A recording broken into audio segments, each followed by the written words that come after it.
Want to know how to make a self-clearing loading bar in Java?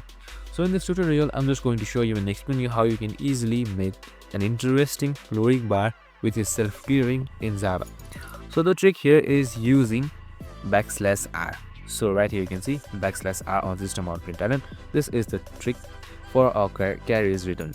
So to overwrite the same line instead of printing the new ones, we loop from 0 to 10 first. We have used a simple for loop right here on the third line as you can see, and print the percentage each time, adding a short delay with thread sleep with parenthesis of 300. Finally, when it reaches 100%, it displays done on the same line. It's a simple visual trick that makes your console programs feel more professional and dynamic. Try adjusting the sleep duration or bar range to make it smoother. That's how you make dynamic loading bar using Java. So you can just simply run this code. I'm going to show you again how it works, and there you go. Super simple and easy. I hope this video helped.